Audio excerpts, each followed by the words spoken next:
할렐루야. 여러분을 축복합니다. 아멘.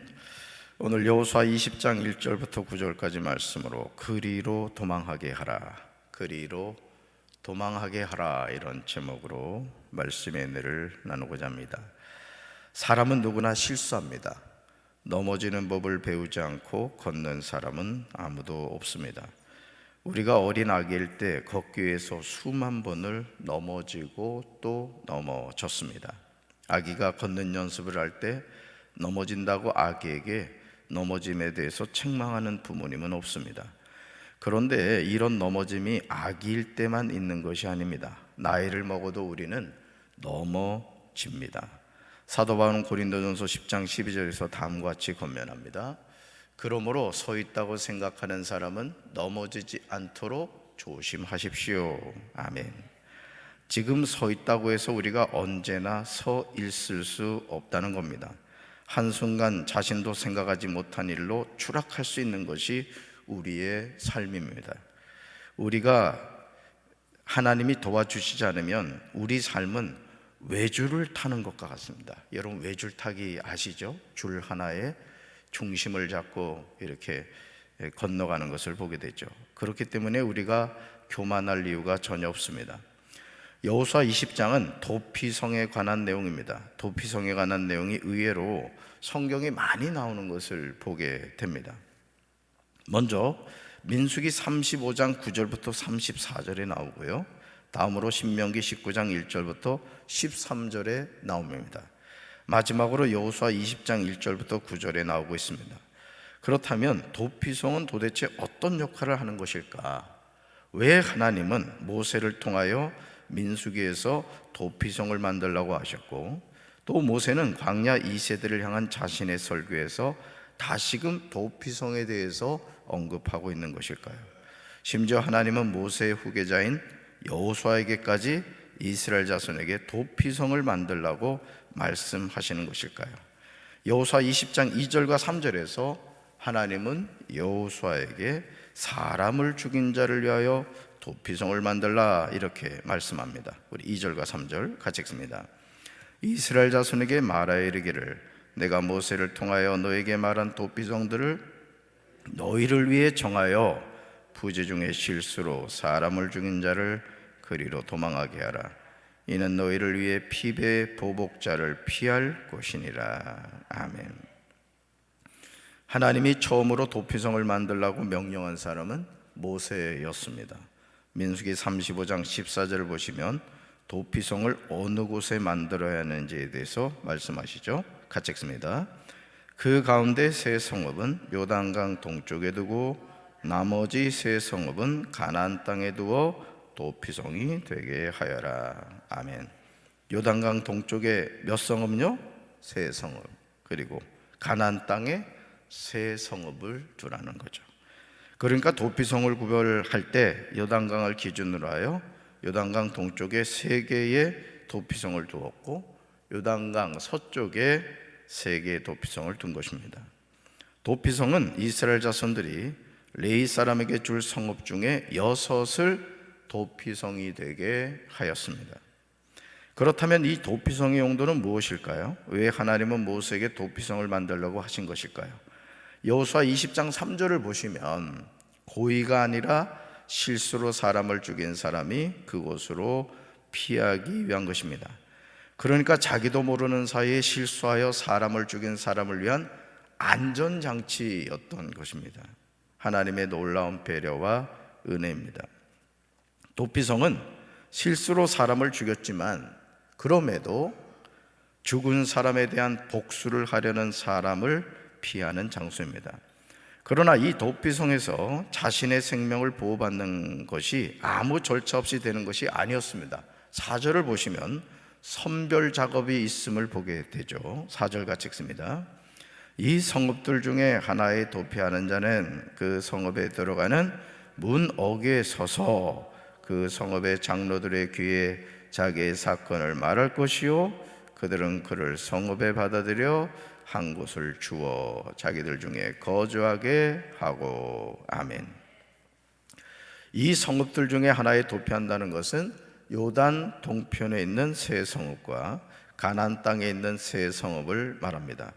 그런데 이 6개의 도피성 가운데 하나에 도피하는 살인자는 이 성읍들 가운데 한 곳으로 가서 그 성읍 어귀에 서서 그 성의 장로들에게 자신이 저지른 사고를 설명해야 됩니다. 그러면 그들은 그를 성 안으로 받아들이고 그가 있을 곳을 마련해 주어 함께 살도록 해야 합니다. 죽은 사람에 관한 복수를 하려는 사람이 뒤쫓아온다 할지라도 그 사람의 손에 살인자를 넘겨줘서는 안 됩니다. 왜냐하면 살인자가 전부터 그의 이웃을 미워한 것이 아니고 실수로 그를 죽였기 때문입니다. 죽은 사람의 복수를 하려는 그 부분으로부터 지켜주었던 것이죠.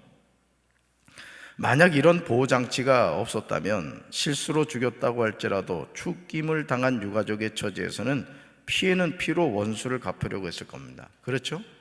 제가 의도하지 않았습니다. 실수로 어떻게 하다 보니까 이렇게 되었습니다. 이 성경에 나옵니다만은 이 나무를 하러 갔는데 말이죠. 이 도끼날이 갑자기 빠져나와가지고 그 맞은편에 있는 사람이 맞아 죽었단 말이에요. 여러분, 죽이려고 했던 의도가 있었어요, 없었어요? 전혀 없었던 것이죠. 그렇지만 유가족의 입장에서는 어때요? 내 형제가 죽었단 말이야.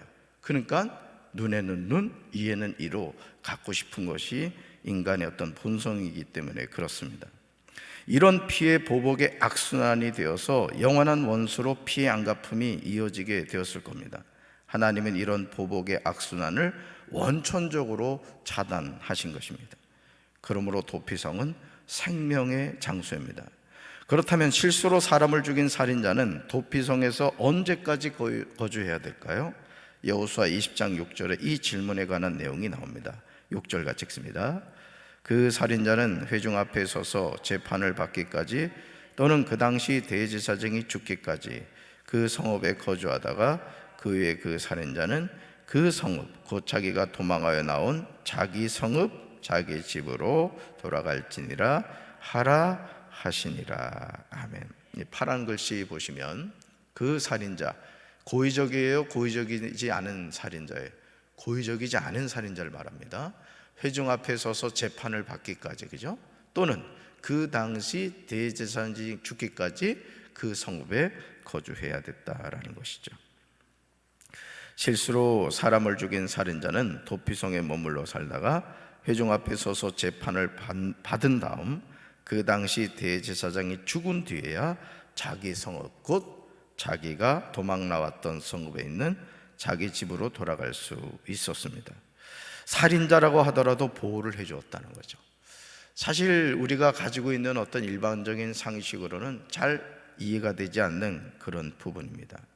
여호수아 20장 7절과 8절을 보시면 도피성으로 구별한 성읍이 어디인지에 대해서 기록하고 있습니다. 가나안 땅의 세 성읍과 요단 동쪽에 세 성읍을 두었습니다. 특별히 8절 하반절을 보시면요, 구별하였으며 라는 표현이 나옵니다. 구별하였으며. 그러면서 9절에서 앞에 2절과 3절에 나오는 도피성에 관한 내용에 대해서 다시금 도피성이 누구를 위한 성읍이고 왜 도피성을 만들었는지에 대해서 다시금 언급하고 있습니다. 여러분 9절 같이 읽습니다. 이는 곧 이스라엘 모든 자손과 그들 중에 거류하는 거류민을 위하여 선정된 성읍들로서 누구든지 부지 중에 살인한 자가 그리로 도망하여 그가 회중 앞에 설 때까지 피해 보복자의 손에 죽지 아니하게 하기 위함이라. 아멘. 사랑하는 성도 여러분, 의도적인 살인이 아닙니다. 어떻게 하다가 실수로 사람을 죽인 것이죠. 그렇다면 레위기 24장 20절에 나오듯이 피는 피로 갚아야 마땅합니다. 이것은 그 어떤 예외도 있을 수 없는 상황입니다. 여러분 레위기 24장 20절 같이 읽습니다.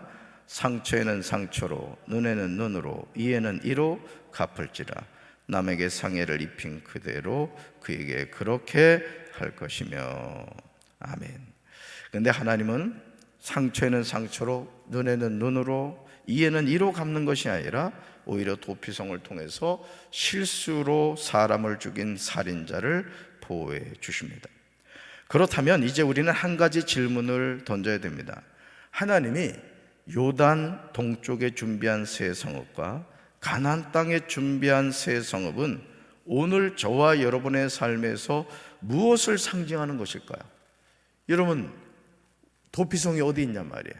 분명히 하나님께서 도피성을 6개를 만들어 놓으라고 하셨는데, 그렇다면 이 도피성이 오늘 우리에게 의미하는 것은 뭘까? 그렇습니다. 바로 예수 그리스도를 의미합니다. 이 세상에서 사람을 죽여야만 살인자입니까? 우리는 말로써 행동으로써 얼마나 많은 사람에게 상처를 주고 심지어 그들의 마음에 고통을 주는 행동을 하면서 살고 있습니까? 이런 죄를 어떻게 해결받을 수 있습니까? 이 세상에서 이런 문제를 해결하는 길은 오직 누구밖에 없다? 예수님밖에 없다는 거죠. 인생의 풍랑을 만난 사람들, 삶의 여정에서 온갖 상처와 고통을 받은 사람들이 찾아갈 영원한 도피성이 누구다? 예수 그리스도신 줄로 믿습니다. 그러므로 하나님이 모세와 여호수아를 통하여 준비하게 하신 구약 성경에 나오는 도피성은 오늘날 죄인인 저와 여러분을 위하여 육신을 입고 이 땅에 오신 예수 그리스도가 되십니다. 그 어떤 죄인이라고 하더라도 예수 그리스도를 영접하고 죄 사함을 받으면 그는 더 이상 죄의 노예가 되지 않고 하나님의 자녀가 되는 거예요. 그래서 우리가 기쁘다 구주 오셨네, 우리가 이 찬양을 부르는 겁니다. 오늘도 우리가 찬양을 불렀습니다. 우리 구주 나신 날. 그러니까 여러분이 항상 내가 피할 곳이 있구나. 언제든지. 이 도피성은 여러분 6장소가 정해져 있어서 그곳으로 가야만 자기 생명을 보존할 수 있었지만, 누구든지 우리는 예수의 이름을 부르기만 하면 주께서 우리를 받아주시고 용서해 주실 줄로 믿습니다. 그러므로 영원한 도피성 되시는 예수님이 이 시간 저와 여러분을 초청하세요. 말씀 같이 읽습니다. 수고하며 무거운 짐을 진 사람은 모두 내게로 오너라. 내가 너희를 쉬게 하겠다. 나는 마음이 온유하고 겸손하니 너 내 멍에를 메고 나한테 배우라. 그러면 너희는 마음의 쉼을 얻을 것이다. 내 멍에는 편하고 내 짐은 가볍다. 아멘. 여러분, 고의로 사람을 죽인 것이 아니라고 할지라도 아마 그 살인자, 어쨌든 살인자잖아요. 마음에 엄청난 고통과 힘듦을 갖고 있었을 겁니다. 2다리 쭉 뻗고 잠을 잘 수 있었겠어요? 자, 그런데 도피성에 들어가면 그의 생명이 보존을 받았습니다. 여러분, 오늘 우리가 이 하루를 살면서도 우리의 영원한 도피성이 되시는 예수님의 품에 우리가 안겨서 참된 힘을 얻게 되시길 바라고, 이 성탄의 계절에 주님이 왜 오셨는가, 그 주님이 나에게 어떤 분이신가를 바로 깨닫고 고백하는 이 하루가 되기를 주님의 이름으로 축원합니다. 가슴에 손을 얹겠습니다. 하나님 아버지, 오늘 우리는 여호수아 말씀을 통하여 도피성에 관한 말씀을 들었습니다. 고의로 사람을 죽인 것이 아니라 어떻게 하다가 사람을 죽였을 경우 하나님은 그 생명을 지켜주셨습니다. 요단 동편의 새 성읍, 요단 서편의 새 성읍 도피성을 준비케 하셔서 그들이 고의로 사람을 죽이지 않은 사는 자는 생명을 보존하도록 해주셨습니다.